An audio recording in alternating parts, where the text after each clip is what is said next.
Hello and welcome to another in my introduction to business video tutorials, and in this one we will be discussing distributing and promoting of our products.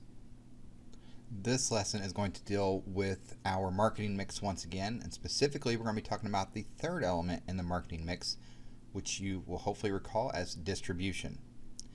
Now when we look at these, we need to think about the distribution process specifically. And we should consider several commonly used marketing channels. And then we will also look at that fourth part of the marketing mix, that of promotion. Because marketing is commonly equated with promotion, we're going to stress that the promotion is essentially communication. That process of informing, persuading, or reminding our target markets of a specific company or of our products. We're also going to look at the four principal elements in an organization's promotion mix, and those are going to be advertising, of course, the personal selling, sales promotion, and public relations. So obviously with all of this, we definitely need to make sure that we talk about the effective techniques for reaching our promotional objectives and how we need to realize the importance of effective sales management when it comes to the promotion of our products. So let's go ahead and dive on in now, and we'll look at our distribution channels. Now, a distribution channel is sometimes going to be referred to as a marketing channel, so you could hear these terms either way. But simply, it's just a sequence of marketing organizations that directs a product from the producer to the ultimate end user. Every marketing channel is going to begin with the producer and then end with either the consumer or a business user. Remember, we talked about products. We had the business products and we had the consumer products.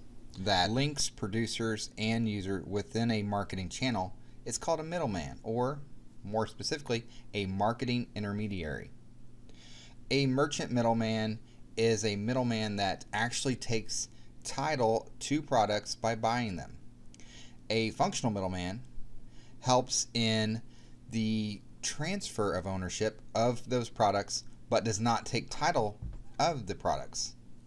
Different channels of distribution are generally used to move business and consumer products. So let's go ahead and take a look and explain those channels now. So you see we have a diagram here with different channels for the consumer products and for the business products. Now obviously by looking at it in this visual, it's very easy to follow how those distribution channels work. If we look at the far left here under our consumer products, we'll see we have a direct producers to consumers channel, and in this channel, and this is often just called a direct channel, and you can see that we have the direct channel over on the business product side from the producer to the organizational buyers. This includes no marketing intermediaries as you see in the other channels. So there are intermediaries that exist in all except for the direct channel.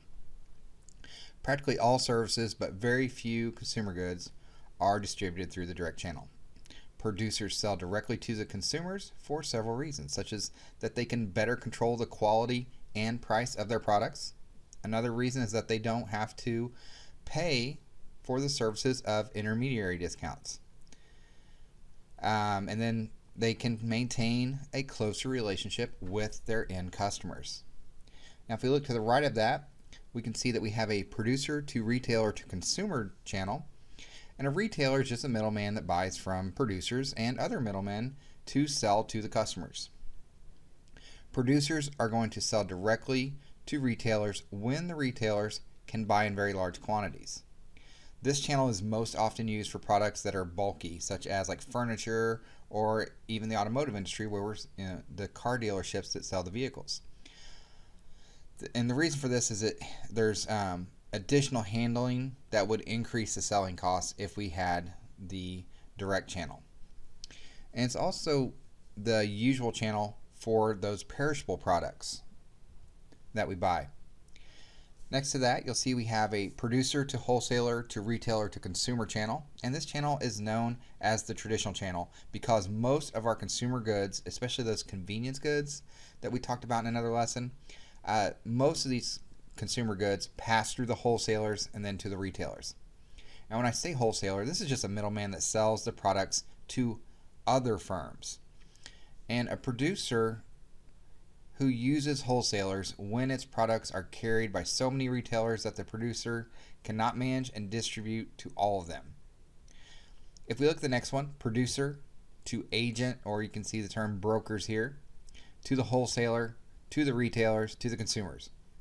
Here, products can use agents to reach wholesalers. Agents are just functional middlemen that do not take title to products and that are compensated by the commissions paid by the next group or the first group, the producers. Often the products with the agents deal they're inexpensive because they're frequently purchased items. Often a manufacturer uses different distribution channels to reach the different market segments. Multiple channels are also used to increase sales or to capture a larger share of the market with the goal of selling as much merchandise as possible to consumers. Now let's take a look at market coverage. As with other marketing decisions, the producers should analyze all relevant factors when deciding which distribution channel and intermediaries to use. Marketers should weigh the firm's production capabilities and market resources, the target market, and buying patterns of potential customers, and the product itself. Now, after evaluating these factors, the producer chooses the correct level of intensity of market coverage. Then the producer is going to select the channels and the middlemen to implement that coverage. The first of these that we'll look at is that with the intensive distribution. This is where we have the use of all the available outlets for a product. It's going to give the producers the widest possible exposure in the marketplace. Many convenience stores and convenience goods, items like gum and potato chips, stuff like that, these are distributed intensively. Now the next one is that of selective distribution. This is the use of only a portion or percentage of the available outlets in each of our geographical areas. Manufacturers of goods such as furniture and home appliances typically prefer selective distribution. And lastly, we'll talk about exclusive distribution. This is the use of only a single retail outlet for a product in a very large geographical area. Exclusive distribution is usually going to be limited to prestigious products. It's appropriate for specialty goods such as fine china, expensive jewelry, these type of things. This is where we'll see exclusive distribution. The producer is usually going to place many requirements on those exclusive dealers. Now we'll talk a little bit about supply chain management. Supply chain management is a long-term partnership among channel members working together to create a distribution system that reduces its inefficiencies, reduces its costs, and any redundancies while creating a competitive advantage as well as the overall goal of satisfying customers. Supply chain management requires cooperation among members of the channel, including the manufacturing, research, sales, advertising, all those types of factors. Supply chain management also encourages cooperation in reducing the costs of inventory, transportation, and handling costs. A side effect is it also speeds order cycle times and increases the profits for all those channel members. Our suppliers are strongly influence what items retail stores are going to carry. This is known as what's called as category management. Now, technology has enhanced the implementation of supply chain management significantly. Such things as going through computerized integration information sharing, channel members reduce their costs and improve overall customer service. There's a lot that's involved with supply chain management.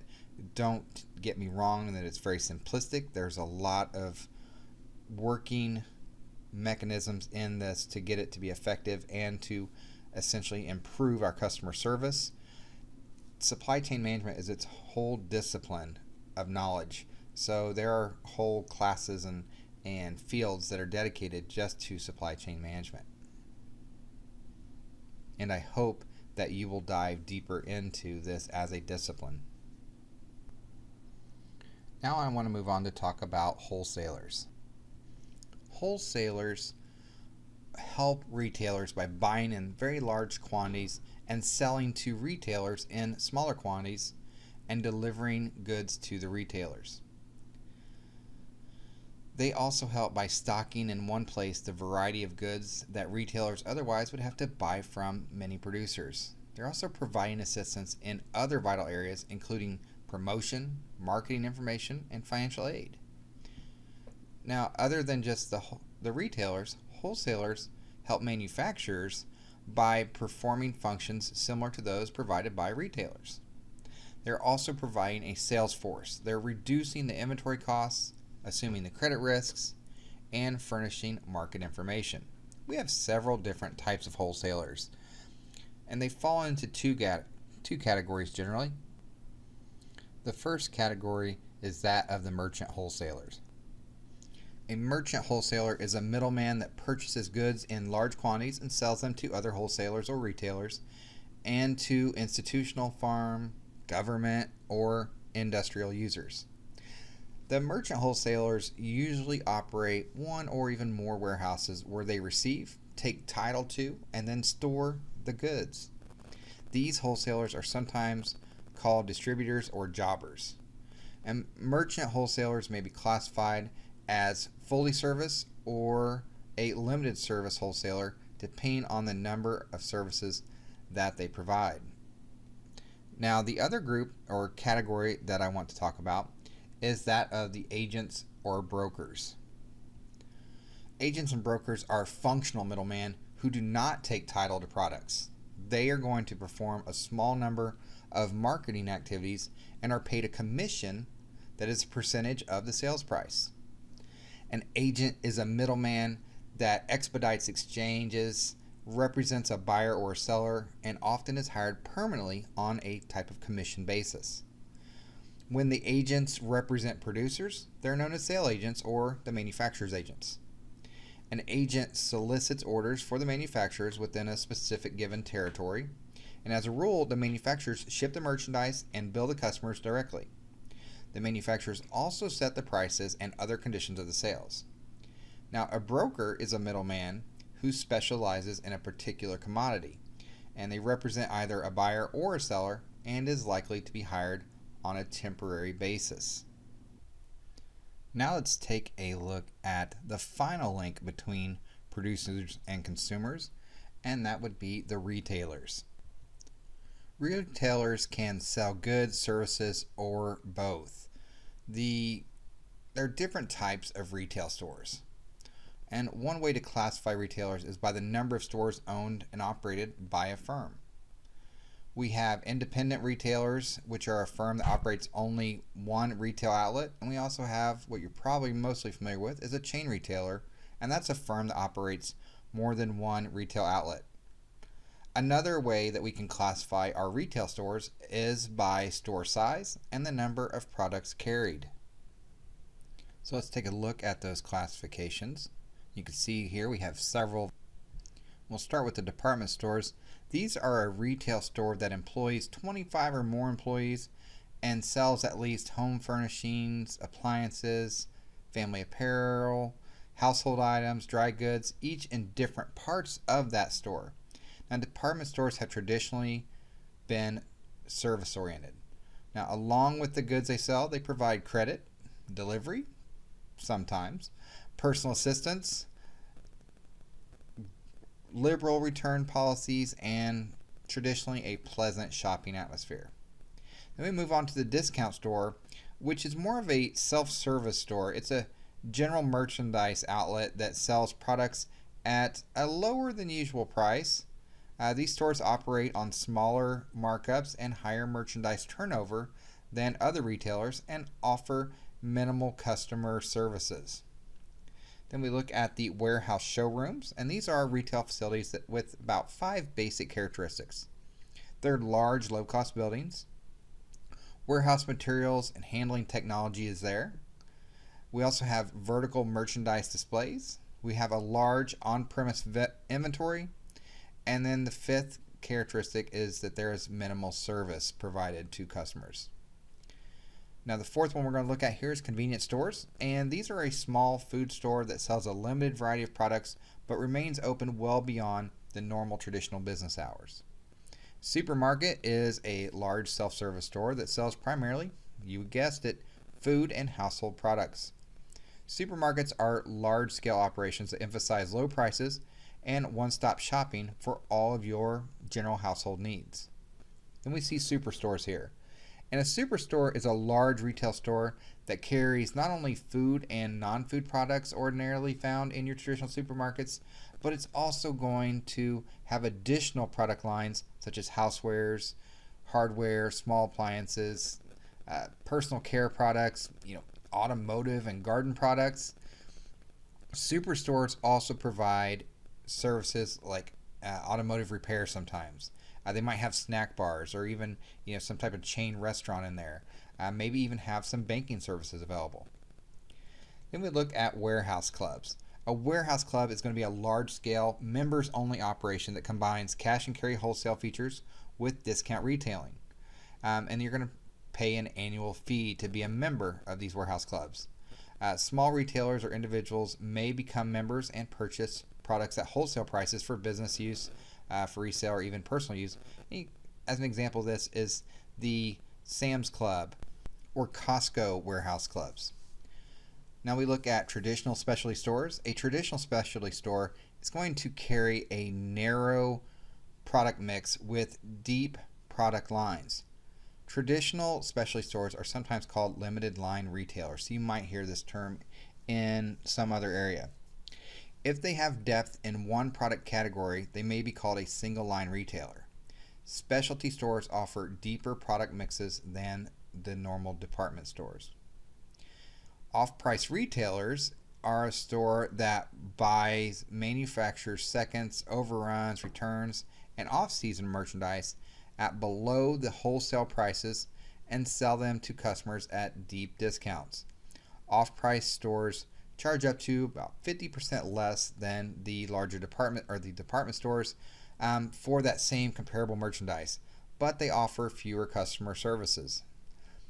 And then category killers. These are very large specialty stores that concentrate on a single product line and compete by offering low prices on an enormous number of products. They're called category killers because they take business away from the smaller, high-cost retail stores. Now let's move on to our next topic, which is that of physical distribution. And this physical distribution includes all those activities concerned with the efficient movement of products from the producers to the ultimate users. Physical distribution is the movement of the product themselves, both of goods and of our services, through the different channels of distribution. It's going to combine several interrelated business functions, the most important of which are the inventory management, order processing, warehousing, materials handling, and transportation. Let's take a look at those. We define inventory management as the process of managing inventories in such a way as to minimize our inventory costs, including both the holding costs and potential stock out costs. Holding costs are those expenses of storing the products until they're purchased or shipped to the customers. The stock out costs, this term may be new to you, and stock out costs are sales that are lost when items are not in the inventory. Marketers are going to seek to balance these two costs so that the company always has sufficient inventory to satisfy our customers' demand, but with little surplus because storing unsold products can be very expensive. The next thing I want to talk about is that of order processing. This element consists of activities involved in receiving and filling customers' purchase orders. Fast, efficient order processing can provide a very dramatic competitive advantage. Those in charge of purchasing goods for intermediaries are especially concerned with their suppliers' promptness and reliability in their order processing. The next element is that of warehousing. With warehousing, this is a set of activities involved in receiving and storing goods and preparing them for reshipment. Warehousing includes the following, such as receiving goods, identifying the goods, sorting through the goods, dispatching the goods to storage, holding the goods, recalling, picking, and assembling goods, and dispatching shipments. You will find that organizations may use their own warehouses or they may rent space in public warehouses. Now let's move on to our next element, and that is with material handling. Now this is the actual physical handling of the goods that are in the warehouses as well as during the transportation process. Proper material handling procedures and techniques can increase the efficiency and the capacity of an organization's warehouse and transportation system, as well as it can reduce product breakage and spoilage that happens. Material handling attempts to reduce the number of times that a product is handled. One method is called unit loading. Several smaller cartons, barrels, or even boxes are combined into a single standard size load that can be moved efficiently by some type of forklift, conveyor, truck, or even that of drones. Now with transportation, as part of a physical distribution, transportation is simply the shipment of products to the customers. A firm that offers transportation services is called the carrier. A common carrier is a transportation firm whose services are available to all shippers. A contract carrier is available for hire by one or even several shippers. And then a private carrier is owned and operated by the shipper. A shipper can hire agents called freight forwarders to handle the transportation. Those freight forwarders can pick up the shipments, ensure the goods are loaded onto carriers, and assume responsibility for their safe delivery. Freight forwarders have the capacity to group multiple small shipments into one large load, thereby saving smaller firms money by charging them a lower rate. The 6 major criteria that are used for selecting transportation modes are going to be cost, the speed of the transportation, the dependability of the transportation mode, load flexibility, accessibility, and frequency. Transportation modes are going to be such things as railroads, trucks, airplanes, waterways, and pipelines. Now that we've discussed transportation, let's move into talking about integrated marketing communications. Now, integrated marketing communications is the coordination of promotion efforts to ensure the maximum informational persuasive impact on customers. A major goal of integrated marketing communications is to send a consistent message to customers. This approach fosters long-term customer relationships and the efficient use of promotional resources. Because the overall costs of marketing communication are significant, management demands systematic evaluations of communication efforts to ensure that promotional resources are being used efficiently. Although the fundamental role of promotion has not changed, the specific communication vehicles employed and the precision with which they are used are evolving. Now let's move on to talk about the promotion mix. Now with the promotion mix, I want to first define what promotion is. And promotion is simply the communication about an organization and its products that's intended to inform, persuade, or even remind target market members. Marketers can use several promotional methods to communicate with individuals, communicate with groups, and to communicate with organizations. Now that we know what a promotion is, a promotional mix is shown here. This is sometimes called a marketing communication mix, and essentially it's just the particular combination of the promotion methods a firm uses to reach their target market. There are 4 elements of the promotion mix, and they are advertising, personal selling, sales promotion, and public relations. Advertising is a very important element to promotional mix. And advertising is just a paid, non-personal message communicated to a select audience through some type of mass medium. Personal communication aimed at informing customers and persuading them to buy a firm's product. The next one we'll look at is that of sales promotion, and with sales promotion, this is the use of activities or materials as direct inducements to customers or salespersons. And then public relations is communication activities that are used to create and maintain favorable relationships between an organization and various public groups. And these can be both internal and external. A firm's success often is going to hinge upon the competent management of its sales force.